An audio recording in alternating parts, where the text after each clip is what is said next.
আসসালামু আলাইকুম সুপ্রিয় শিক্ষার্থীরা, আশা করি তোমরা সকলেই ভালো আছো। আজকে আমি তোমাদের গণিত বইয়ের পৃষ্ঠা নাম্বার 24 পৃষ্ঠার উদাহরণ 5 নিয়ে আলোচনা করব এবং সুন্দর করে বুঝিয়ে দিব। এই উদাহরণ 5 অঙ্কটা হচ্ছে খুবই ইম্পর্টেন্ট, ঠিক আছে। এই অঙ্কটা হচ্ছে এইভাবেই হচ্ছে তোমাদের সৃজনশীল প্রশ্নে বা তোমাদের হচ্ছে পরীক্ষায় আসার সম্ভাবনা আছে, সেই কারণে এই অঙ্কটা একটু ভালো মতো মনোযোগ দিয়ে পড়বে, ঠিক আছে। আমি তোমাদের প্রথমে সুন্দর করে বুঝিয়ে দিব এবং এই বোঝানোর পরে তোমরা বাসায় কমপক্ষে 3 বার অঙ্ক করতে হবে, ঠিক আছে। অঙ্ক হচ্ছে প্র্যাকটিসের জিনিস, অঙ্ক যদি তুমি প্র্যাকটিস না করো তাহলে কিন্তু মাথায় থাকবে না, ঠিক আছে। আচ্ছা, তাহলে শুরু করা যাক। মনোয়ারা বেগম তার পারিবারিক প্রয়োজনে, মানে মনোয়ারা বেগম একজন মহিলা, তার পারিবারিক প্রয়োজনে কি করলেন, 6% হারে x টাকা, মানে যে কোনো একটা টাকা অ্যামাউন্ট 6% হারে এবং 4% হারে y টাকা ঋণ নিলেন। মানে দুইটা ধরে নাও, এই মনোয়ারা বেগম দুইটা ব্যাংক থেকে, এক ব্যাংক থেকে হচ্ছে 6% হারে ঋণ নিলেন কত, x টাকা, তুমি জানো না কত টাকা। আবার 4% হারে y টাকা ঋণ নিলেন, তার মানে কি নিলেন, সে মোট কত 56,000 টাকা ঋণ নিলেন, ঋণ নিল কত হাজার, 56,000 টাকা কি করলো, ঋণ নিল। তার মানে কি এই x, এই কত x, এই যে x প্লাস, মানে x তো একটা টাকা, তুমি জানো না কত টাকা, প্লাস y তো একটা টাকা ঋণ নিয়েছেন, তাই না। এই দুইটা টাকা নিয়ে কত টাকা, দুইটা সমান সমান যোগ করলে কত হয় মোট, এই মোট কত হয় 56,000 টাকা। এইটুকু তো বুঝতে পেরেছো, তাই না, 56,000। আচ্ছা, আপাতত এইটুকু দেখো। তারপরে বলেছেন কি, এবং বছর শেষে কিন্তু, মানে বছর শেষে 2,840 টাকা মুনাফা শোধ করলেন। মানে ঋণ যে নিছেন তাকে মুনাফা দিতে হবে না, সুদ, মুনাফা মানে সুদ দিতে হবে না, সেই সুদ শোধ করলেন কত বছর শেষে, 2,840 টাকা। এই সুদ কিন্তু শুধুমাত্র x টাকার জন্য না, x এবং y এই দুইটার জন্যই সুদ, ঠিক আছে। এই দুইটার সুদ কত, মানে মুনাফা কত, 2,840 টাকা, ঠিক আছে।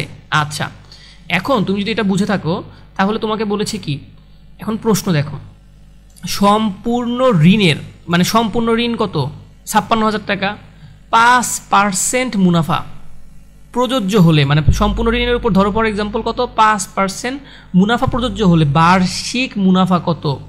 এখানে কি চক্রবৃদ্ধি মুনাফা চেয়েছে, বার্ষিক মুনাফা কত, তাই না। এটা তো সরল মুনাফা, তাহলে কি তুমি জানো না সরল মুনাফা সূত্র, তাই না। ওই সূত্রে অ্যাপ্লাই করলে তোমার অঙ্ক হয়ে গেছে। প্রথমে দেখো তাহলে কি কি লাগবে এইখানকার, এটা কি মুনাফার হার দেওয়া আছে কত, 5%, মানে আর দেওয়া আছে, তোমাকে বার্ষিক মুনাফা বের করতে হবে। তাহলে মোট ঋণের পরিমাণ কি কি দেওয়া আছে, মোট ঋণের পরিমাণ কত বন্ধুরা, 56,000 টাকা। আমি এখান থেকে লিখে ফেললাম, এই যে 56,000 টাকা লিখলাম। বার্ষিক মুনাফার হার এই যে বলে দেওয়া আছে, যদি বার্ষিক মুনাফার হার কত, 5% প্রযোজ্য হলে 5%, এই যে লিখলাম 5%। কিন্তু 5%কে আমি সরাসরি অঙ্কতে অ্যাপ্লাই করতে পারবো না, সেটাকে আমাকে কনভার্ট করে নিতে হবে। তাই 5 বাই কত, 100, পার্সেন্ট হওয়ার জন্য কি করা লাগে, 100 দ্বারা ভাগ করতে হয়, তাই না। আচ্ছা, ঠিক আছে।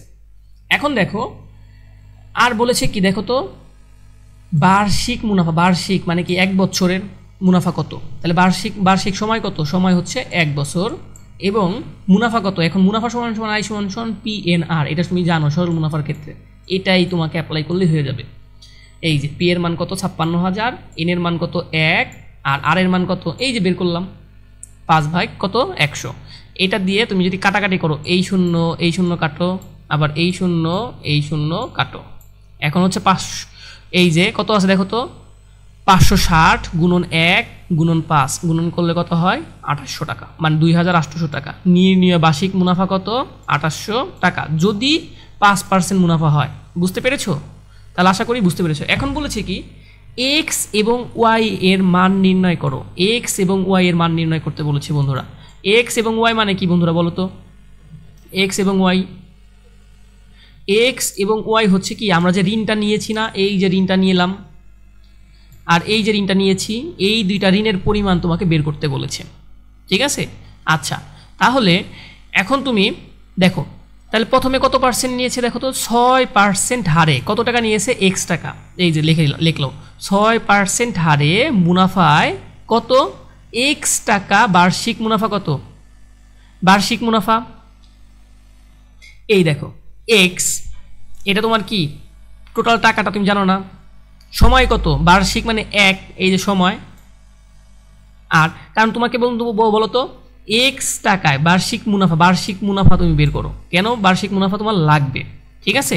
এই যে বার্ষিক মুনাফার সূত্র কি, আই সমান সমান এই জানি, আই সমান সমান পি এন আর। পি কত, পি হচ্ছে এক্স, তুমি জানো না। এক কি সময় বার্ষিক, আর হার বলেছে এই যে আর। এই যে আর এর মান কত বন্ধুরা বলো তো, এই যে আর এর মান 6%। 6%কে কীভাবে লেখা যায়, 6/100, তাই না? কারণ পার্সেন্ট তো সরাসরি অ্যাপ্লাই করতে পারি না। এটাকে তুমি যদি করো, এই এক্স গুণন 1 গুণন 6 করলে হয় 6x, আর নিচে 100, এটা বের করলাম। আচ্ছা, তাহলে সিমিলারভাবে মানে একই রকম এই যে ওয়াইয়ের মানটা কী করতে হবে, 4% হারে, এই যে লিখলো। আবার 4% হারে ওয়াই টাকা বার্ষিক মুনাফা কত, ওয়াই গুণন, এই তুমি সূত্র তো জানোই বন্ধুরা, এই যে আই সমান সমান কি বন্ধুরা বলো তো, বার্ষিক মুনাফা আই সমান সমান পি এন, এটা কি আর। এই যে পি এর মান কত, ওয়াই তুমি জানো না যেটা, এন এর মান কত বার্ষিক 1, আর কত 4%, পার্সেন্টকে উঠানোর জন্য 100 দ্বারা ভাগ, ঠিক আছে। এখন করলে হয়, এটা ক্যালকুলেশন করলে হয় 4y, নিচে হচ্ছে 100। এখন তুমি বন্ধুরা এখানে দেখতে পাচ্ছ উদ্দীপক অনুসারে x প্লাস ওয়াই 56,000, এটা তুমি জানো। এই দেখো x প্লাস ওয়াই মানে এই দুইটা টাকার যোগ করলে কত হয়, মোট টাকা কত নিয়েছিলেন, 56,000 টাকা। এটা তুমি আগেই তোমাকে বের করেছিলাম, তাই না? এটা হচ্ছে কি সমীকরণ 1, সেখানে লিখলাম উদ্দীপকে অনুসারে x প্লাস ওয়াই কত 56,000। আর এটা কি পেলাম বন্ধুরা বলো তো, বন্ধুরা এই যে এটা হচ্ছে কি পেলাম বন্ধুরা বলো তো, মুনাফা পেলাম। মুনাফা, এই দুইটা মুনাফা সমান সমান কত বন্ধুরা বলো তো, 2800 টাকা না, এটা 2840 টাকা। এই যে বলেছে কি বছর শেষে 2840 টাকা মুনাফা শোধ করলেন, তাই না? তার মানে কি বন্ধুরা, আমি একটু ক্লিয়ার করে বুঝাচ্ছি, দেখো তো এখন বুঝো কি না। দেখো এইখানে এই যে তুমি মুনাফার, এইটা কত মুনাফা, এটা কত মুনাফা, এই দুইটা যোগ করলে কত পাবো বন্ধুরা বলো তো, এই যে 2840 টাকা, এটাই লিখেছি।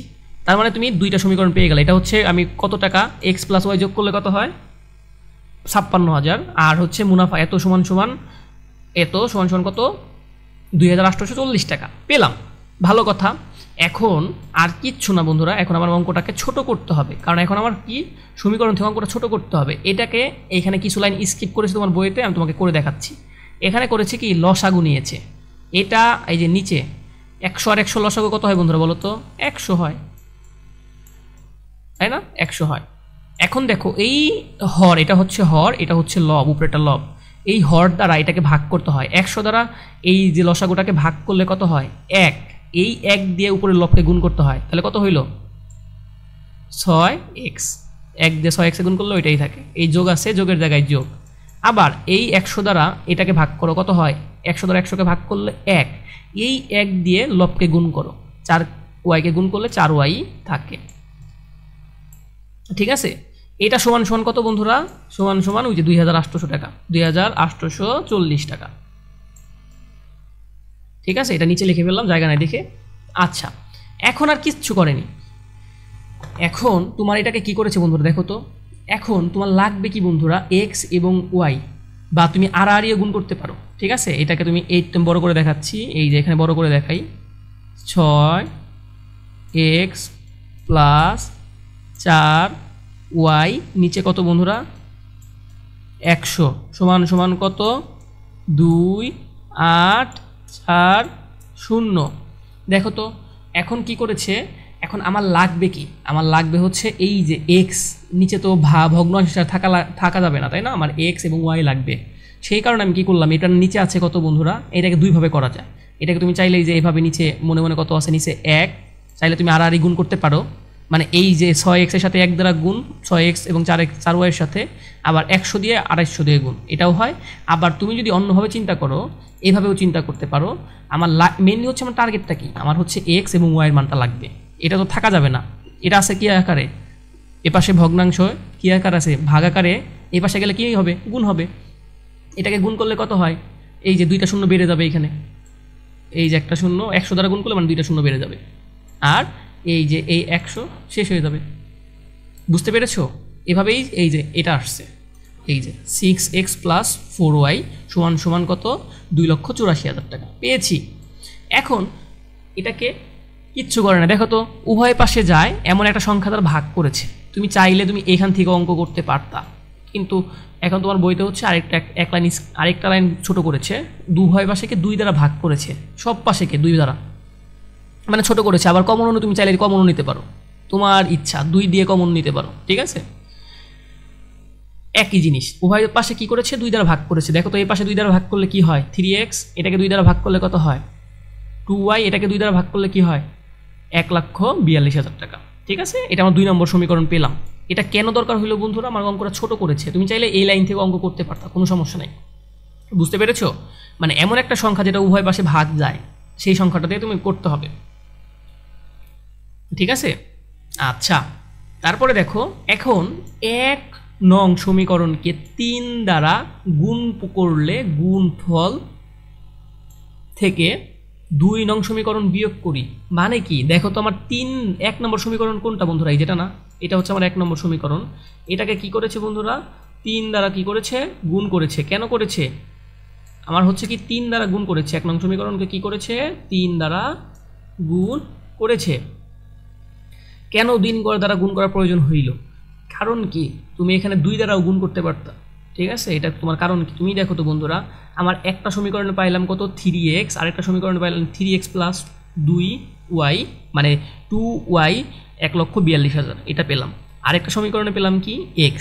দেখো তো তুমি যদি একটা থেকে আরেকটা বিয়োগ দাও, তুমি কোনোভাবে কি যে কোনো একটাকে বাদ দিতে পারতাছো না। সেই কারণে আমি যে কোনো, হয়তো তুমি ওয়াইকে বাদ দাও নাইলে এক্সকে বাদ দাও, যে কোনো একটাকে বাদ দিলে আরেক তুমি কি করতে পারবা বন্ধুরা বলো তো, বের করতে পারবা। এটা হচ্ছে তোমার টার্গেট। সেই কারণে এক্সটাকে বাদ দিব আমি, কারণ একটার উত্তর আমি চাচ্ছি একটার আগে বের করতে। আমি একটার মান যদি বের করে ফেলতে পারি তাহলে আমি আরেকটার মান বের করে ফেলতে পারবো। যেমন হচ্ছে এখানে ওয়াই এর মান বের করেছে, সেই কারণে হচ্ছে এই যে 3 সাথে 3 মিলানোর জন্য, মানে 3x এটাও 3x এটাও 3x হলে কি 3x বাদ যায়, সেই কারণে, ঠিক আছে, টার্গেট। সেই কারণে এই 3 দ্বারা গুণ করেছে। তোমার যদি টার্গেট থাকতো, তোমার ইচ্ছা, তুমি যদি টার্গেট বলো স্যার না আমি হচ্ছে কি এই ওয়াইটাকে বাদ দিব, ওয়াইটাকে বাদ দিতে যাচ্ছি, তাহলে কি করতা 2 দিয়া গুণ করতা। 2 দিয়ে গুণ করলে কি হইতো, এই যে 2y আর এটার ধরো ফর এক্সাম্পল 2y আছে, এই দুইটা কাটাকাটি যাইতো, তখন x এর মান বের হইতো। তখন কিসের মান বের হইতো, এখানে x এর মান। এখানে টার্গেট করেছে উনি কিসের 3-র, এই যে 3 দ্বারা গুণ করছে, কেন কারণ 3টাকে ভাগ করে বিয়োগ করে বাদ দিয়ে দিবে। বুঝতে পেরেছো? দেখো এখন দেখো তো 3 দ্বারা যদি গুণ করে এটা কত হয়, 1 নম্বর সমীকরণটা 3x, এটা 3y, তাই না, 3x 3y, আর এটা দ্বারা 3 দ্বারা গুণ হবে, এই যে 56,000কে 3 দ্বারা গুণ করলে এই যেটা আছে 1,68,000 এটা আসে। এখন দেখো তো বিয়োগ করে, বিয়োগ মানে কি উপরেরটা থেকে নিচেরটা বাদ দিবা। এই 3 থেকে যদি 3 এটা বিয়োগ দাও, এটাও কি বিয়োগ, এটাও এখানে বিয়োগ। এই 3 থেকে 3 বাদ গেলে কি কাটাকাটি যায় বা বাদ। এই যে 3টা আছে, 3টা থেকে 2টা বাদ দিলে কয়টা থাকে, একটা ওয়াই। বুঝতে পেরেছো? আমার টার্গেট হচ্ছে বাদ দেওয়া, যে কোনো একটাকে বাদ দিয়ে আরেকটা বের করব। সেই কারণে আমি 3 দিয়ে গুণ করেছি, ঠিক আছে। যদি এখানে 6 থাকতো, যদি এই লাইনটা তুমি না করতা, তাহলে কি করতা 6 দ্বারা গুণ করতা। বুঝতে পেরেছো? কোনো সমস্যা নেই। আচ্ছা, ওয়াই মানে অঙ্ক তুমি এত মজার, তোমার হচ্ছে একভাবে না, এই অঙ্ককে মাল্টিপল অনেকভাবে করা যায়, ঠিক আছে, অনেক মজা। তুমি বারে বার অঙ্কগুলো করো, বুঝে যাবা। দেখো এখন 1,68,000 থেকে 1,42,000 যদি বাদ দাও, কত থাকে 26,000। তুমি কিন্তু ওয়াই এর মান পেয়ে গেছো, ওয়াই এর মান তুমি পেয়ে গেছো। এই যে ওয়াই এর মান সমীকরণ 1-এ বসিয়ে পাই। এই যে তুমি একটার মান বন্ধুরা তুমি যদি পেয়ে গেলা, একটার মান তুমি পেয়ে গেছো, তাহলে মানে আরেকটার মান তোমার বের করতে কোনো সমস্যা আছে? তোমার কি তুমি জানো কি এক্স প্লাস ওয়াই সমান সমান 56,000, এটা তুমি জানো? এই যে এখান থেকে জানো, তুমি তোমাকে একটু আগে বলে দিচ্ছি, এই যে এক্স এবং ওয়াই দুইটা যোগ করলে কত হয় 56,000। তুমি ওয়াই এর মান পেয়ে গেছো, ওয়াই এর মানটা বসাই দাও তাহলে। এক্স এর জায়গায় এক্স রইল, যোগ ওয়াই এর মান কত বের হয়েছে 26,000। এই যে ঠিক আছে 26,000 বের হইল, সমান সমান কত, এই পাশে আছে কত 56,000। আইসি আমার লাগবে বন্ধুরা কি এক্স, আমার এই যে এক্সের সাথে লেজ আছে কে এই 26,000, তাহলে এটাকে লেজ, এই লেজটাকে দূর করতে গেলে কি করা লাগে, এই পাশেরটা ওই পাশে পাঠাইতে হয়, তাই না। এই পাশে আছে যোগ, এই সমান সমান দিলাম, এই পাশে আছে যোগ 26,000, ওই পাশে গেলে কি হবে বিয়োগ, আর 56,000 জায়গায় 56,000, এই যে 56,000 লিখলাম। এখন এই যে এক্সের সাথে লেস আছে কত, এই হচ্ছে 2600, এটাকে বিয়োগ করে দাও, ওই পাশে নিলে বিয়োগ হবে, এই পাশে যোগ আছে, ইকুয়াল সাইন ওই পাশে গেলে বিয়োগ হয়। এই যে 26,000, পেয়েছো? এটাকে বিয়োগ বাদ দিলে 56,000 থেকে 26,000 বাদ দিলে কত থাকে বন্ধুরা বলো তো? এই 30,000। ঠিক আছে, এই যে দেখছো ওয়াই এর মান 1 নং সমীকরণে বসিয়ে পাই x সমান সমান 30,000। এই যে x সমান সমান 30,000 এবং y সমান সমান 26,000, তুমি বের করে ফেললা। অঙ্ক কি ইজি না? অঙ্কটা একটু কমপ্লেক্স লাগতে পারে বন্ধুরা, তোমরা হচ্ছে কি এই অঙ্কটা 2-3 বার করবা বাসায়, মানে দেখে দেখে হলেও 2-3 বার করবা, তাহলে তোমাদের আয়ত্ত চলে আসবে। বুঝতে পেরেছো? আচ্ছা, এখন তোমাদের গ নাম্বারে কি বলেছে দেখো। আর অঙ্ক কিন্তু বন্ধুরা একবার দেখলে কিন্তু অঙ্ক হয় না, বুঝছো? মানে একবার আমি একটা ভিডিও দেখলাম, একবার করলাম, অঙ্ক আমার হয়ে যাবে এরকম না। অঙ্ক হচ্ছে কি অনেকবার করতে হয়। আর যদি তোমার একবার দেখে ভিডিও দেখেই একবার অঙ্ক করে যদি মনে রাখতে পারো বা তুমি বুঝে যাও, তার মানে তুমি এক্সট্রাঅর্ডিনারি। ঠিক আছে, তোমার খুবই বুদ্ধি, তুমি হচ্ছে খুবই জ্ঞান সম্পন্ন একজন মানুষ। ঠিক আছে, আর একবার না পারলে কোনো সমস্যা নেই, অঙ্ক হচ্ছে মাল্টিপল, অনেকবার করতে হয়।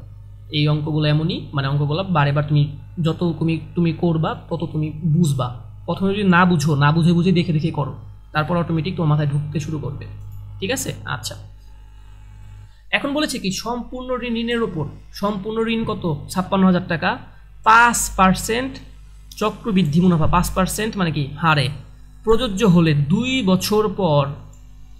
বছর পর মনোয়ারা বেগমকে কত টাকা মুনাফা পরিশোধ করতে হবে?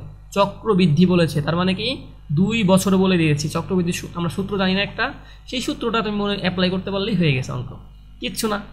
এই দেখো মনোয়ারা বেগম ঋণের পরিমাণ কত বন্ধুরা? 56,000 টাকা, তাই না? এবং মুনাফার হার কত? কত মুনাফার হার দিতে হবে বন্ধুরা? এই যেখানে 5%, তাই না? এই যে লিখলাম হার কত? 5%। আর এটা তুমি জানো পার্সেন্ট অ্যাপ্লাই করা যায় না, তার লিগে তোমাকে কনভার্ট করে নিতে হবে 5/100, পার্সেন্ট ওঠানোর জন্য 100 দ্বারা ভাগ, এটা তুমি জানো। সময় কত? 2 বছর। এখন তুমি জানো এই সূত্রটা, চক্রবৃদ্ধির ক্ষেত্রে সবৃদ্ধিমূল কত? সবৃদ্ধিমূল হচ্ছে এই যে পি, এটা তোমার সূত্র, আর এখানে সবৃদ্ধিমূল মানে কি সি, তাই না? পি ইন্টু 1+RN, এটা সূত্র, তোমাকে আমি এর আগের ভিডিওগুলোতে বুঝাইছি কীভাবে এই সূত্রটা আসছে, তাই না? এটা সূত্র তুমি মনে রাখবা। 2 বছর পর মনোয়ারা বেগমের সবৃদ্ধিমূল হবে কত বন্ধুরা? এই যে পি এর মান কত? 56, এই যে বসাই দাও, এখানে দেওয়া আছে 56, সূত্রের 1, আর এর মান কত? এই যে আর এর মান বের করলাম 5/100, 5/100, এন এর মান কত? সময়, উপরে 2 দিয়েছি। এখন আর কিচ্ছু না, এখানে তুমি চাইলে এই যে এই পার্টটুকু কী করতে পারো জানো? তুমি লসাগুর মাধ্যমে করতে পারো। এই যে 1+5 নিচে 100, ঠিক আছে, এটাকে লসাগুর মাধ্যমে করতে পারো। এই যে লসাগু দিয়ে করলেও হবে, চাইলে করতে পারো, তোমাকে আমি বুঝাই দিচ্ছি, মানে কতভাবে করা যায় একটা অঙ্ক সেটা তোমাকে বুঝাইলাম আর কি। চাইলে তুমি এভাবেও করতে পারো, আর যদি বইতে যেভাবে করা সেভাবেও করতে পারো। বইতে করা আছে কীভাবে? 1 এর জায়গায় 1 রয়েছে, এই যে 5কে 100 দ্বারা ভাগ দিয়েছে, 5কে 100 দ্বারা ভাগ দিলে কত হয়? 0.05, ঠিক আছে, আর যা আছে তাই বসাইছে, আবার যা আছে তাই লিখেছে। এই দুইটা যোগ করলে যে 1 যোগ 0.05 যোগ করলে হয় 1.05, ঠিক আছে। এই 1.05কে স্কোয়ার করেছে, তারপরে এই 56,000 সাথে গুণ করেছে, এটা আসছে কত? 61,740, ঠিক আছে। এটা হচ্ছে সবৃদ্ধি মূলধন। এখন তোমাকে বলেছে কি মনোয়ারা মুনাফা পরিশোধ করবেন কত? মানে এখানে তোমাকে বের করতে বলেছে কত বন্ধুরা বলো তো? মুনাফা বের করতে, মুনাফা পরিশোধ করবে কত? মুনাফা, তার মানে আমি সবৃদ্ধি মূলধন থেকে আমার আগের যে টাকাটা ছিল সেটা বাদ দিলেই কি তোমার কি মুনাফা বের হয়ে যাবে না? সেই কারণে সবৃদ্ধি মূলধন কত? 61,740, তার থেকে 56,000 বাদ দাও, তাহলে পরিশোধ করতে হবে কত? 5,740। মানে এটা হচ্ছে আমার পরের সবৃদ্ধিমূল কত? 61,740। এটা থেকে তুমি যদি আগে যে টাকা ঋণ নিয়েছিলা সেটা বাদ দিয়ে দাও, তাহলে সেটাই যেটা থাকবে সেটাই তোমার মুনাফা দিতে দেওয়া লাগতেছে না? এটাই 5,740 টাকা, ঠিক আছে। আশা করি তোমরা বুঝতে পেরেছ, ঠিক আছে। যদি তোমার ভিডিও দেখে একটু উপকৃত হয়ে থাকো, বন্ধুদের সাথে শেয়ার করো, তাহলে আমাদের গ্রুপটা অনেক বড় হবে, এবং তুমিও সাবস্ক্রাইব করো, ঠিক আছে। আর পরবর্তী ভিডিওতে আমি তোমাদের অনুশীলনী 2.2 করাবো।